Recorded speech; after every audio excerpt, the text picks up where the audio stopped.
Hello friends, आज की इस वीडियो में हम आपके लिए लेकर आए हैं प्रेजेंट परफेक्ट टेंस से संबंधित जो सेंटेंस है उनको एक्टिव से पैसिव वॉइस में किस प्रकार से बदला जाता है। वे कुछ रूल्स हम आपके सामने लेकर आए हैं। एक्टिव एंड पैसिव वॉइसेस की जो वीडियोस हमारी चल रही हैं, हमारा जो चैप्टर चल रहा है एक्टिव पैसिव वॉइस का, उसमें हमने पिछली वीडियोस में आपको चार पांच प्रकार के जो टेंसेस हैं उनकी पैसिव वॉइस हमने बता दी है। और आज छठा प्रकार, उसके बाद दो प्रकार और रह जाएंगे, वो भी हम आपको धीरे धीरे बता देंगे। देखिए, आज हम डिस्कस करेंगे present perfect tense. Present perfect tense के सेंटेंसेस की पैसिव वॉइस बदलना।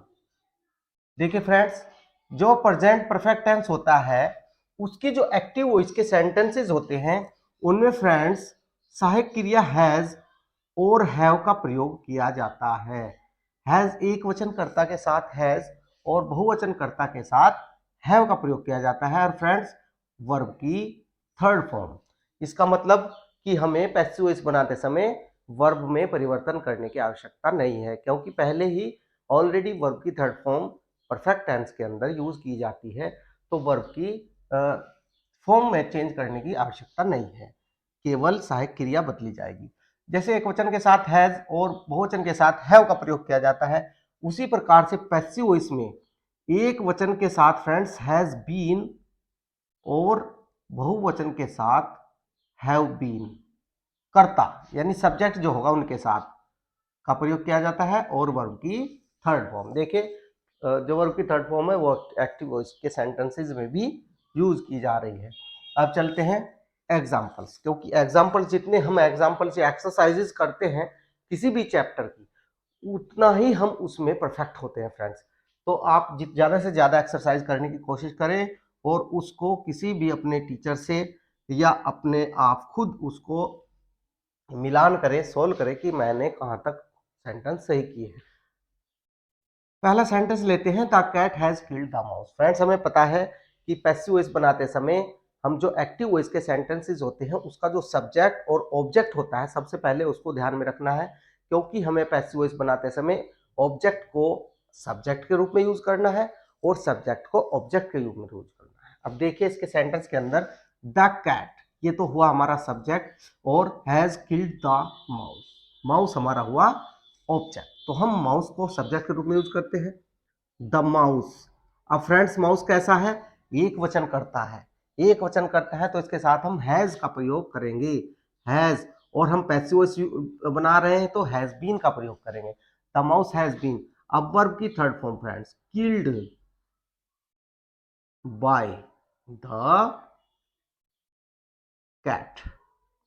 देखिए, पैसिव वॉइस में हम ऑब्जेक्ट से पहले बाय का प्रयोग करते हैं, क्लियर।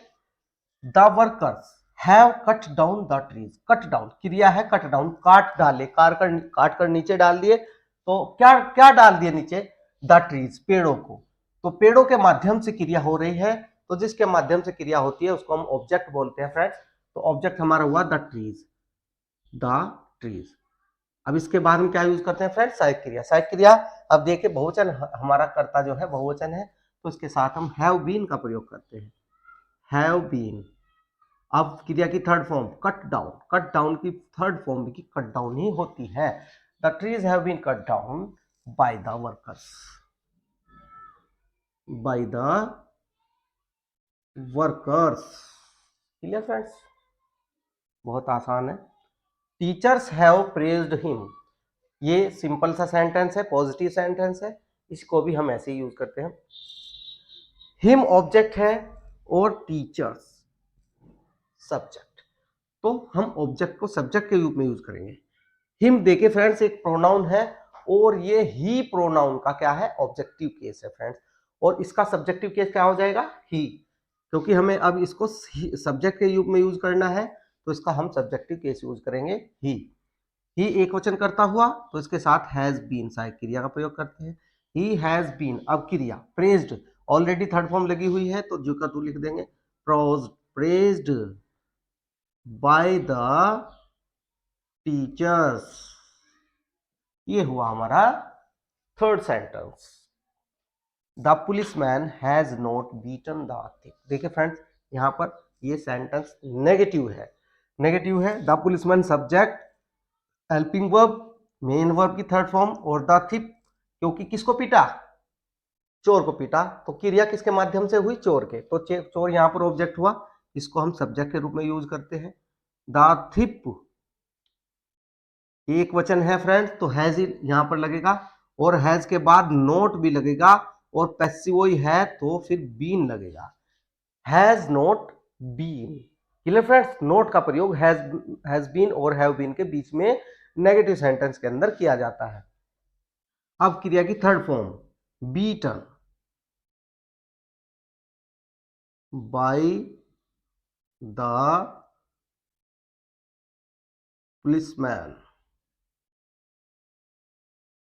Policeman, clear friends.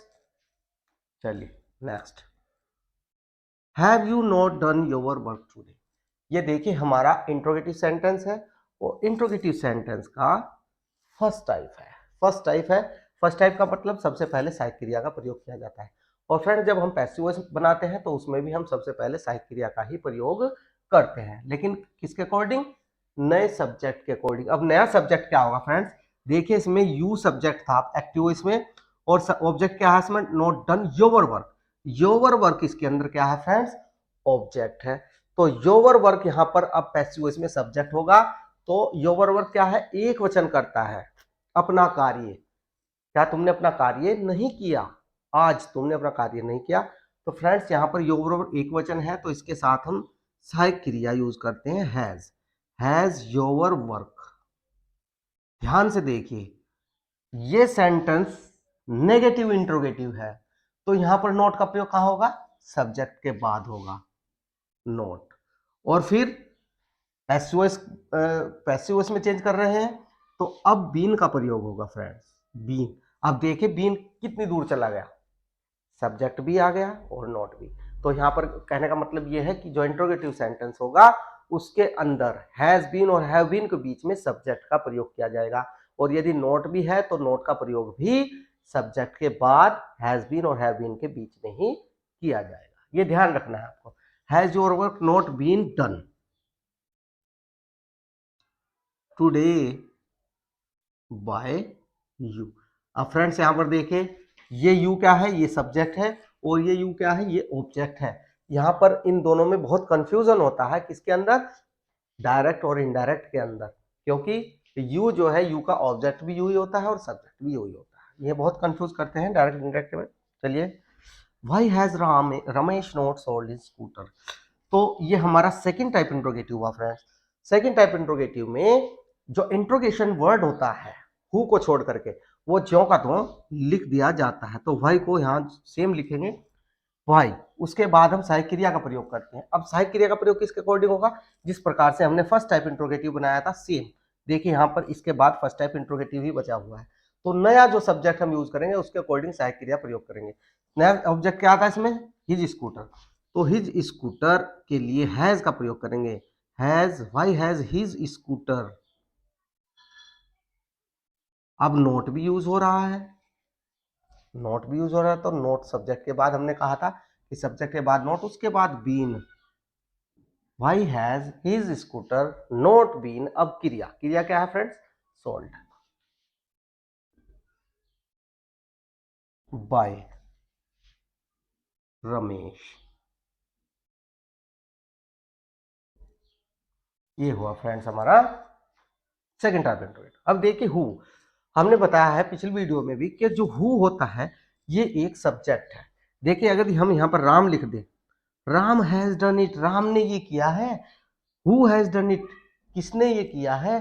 तो फ्रेंड्स हु जो है सब्जेक्ट का ही कार्य कर रहा है। जैसे यहाँ पर राम सब्जेक्ट का कार्य कर रहा है, उसी तरीके से हु भी सब्जेक्ट का ही कार्य करता है। और फ्रेंड्स जब हम इसको पैसिव वॉइस में चेंज करते हैं तो हु के स्थान पर केवल बाय हुम, यहीं पर बाय का प्रयोग करते हैं हम, और हु का ऑब्जेक्टिव केस हुम लगाते हैं, क्योंकि हमें पैसिव वॉइस में इसको ऑब्जेक्ट ही लिखना है। हु का ऑब्जेक्ट होता है हुम और उससे पहले बाय। पैसिव वॉइस में हम ऑब्जेक्ट से पहले बाय का प्रयोग करते हैं, तो यहाँ पर ये थोड़ा कंडीशन डिफरेंट है। इसको हम शुरू में ही प्रयोग कर लेते हैं इंट्रोगेटिव सेंटेंस के अंदर, हु वाले सेंटेंस में, बाय हुम। अब हम क्या करते हैं फ्रेंड्स, ऑब्जेक्ट तो हमारा आ गया, अब हम क्या यूज करेंगे, सब्जेक्ट यूज करेंगे, और सब्जेक्ट के अकॉर्डिंग यहाँ पर सहायक क्रिया का यूज करेंगे। अब सब्जेक्ट क्या होगा फ्रेंड्स, जो यहाँ पर ऑब्जेक्ट था, ऑब्जेक्ट क्या था, इट, तो इट एक वचन है तो इसके साथ हम यूज हैज करेंगे, बाय हुम हैज इट। अब बीन का भी प्रयोग किया जाएगा, बीन, डन। अब देखिए फ्रेंड्स, ऑब्जेक्ट तो हमने यहां लगा दिया है, तो डन के बाद बाय हुम लगाने की आवश्यकता नहीं है, तो यहां पर हमारा सेंटेंस हुआ कंप्लीट। Clear friends. तो देखिए फ्रेंड्स, बहुत ही आसान तरीके से मैंने आपको बताने की कोशिश की है, और फ्रेंड्स इसी तरीके से आने वाली वीडियोस में और भी एक्टिव पैसिव वॉइस सेंटेंस की एक्सरसाइज हम कराएंगे आपको। दो टेंसेस, दो प्रकार के टेंसेस और हैं, पास्ट परफेक्ट टेंस और फ्यूचर परफेक्ट टेंस, उनकी पैसिव वॉइस भी हम आने वाली वीडियोस में आपको बताएंगे। और फ्रेंड्स यदि आपको वीडियो अच्छी लगी है तो लाइक शेयर कमेंट जरूर करें, और फ्रेंड्स चैनल को ज़्यादा से ज़्यादा सब्सक्राइब करें और कराएं फ्रेंड्स, वीडियो को शेयर करें और सब्सक्राइब करें। धन्यवाद, थैंक यू।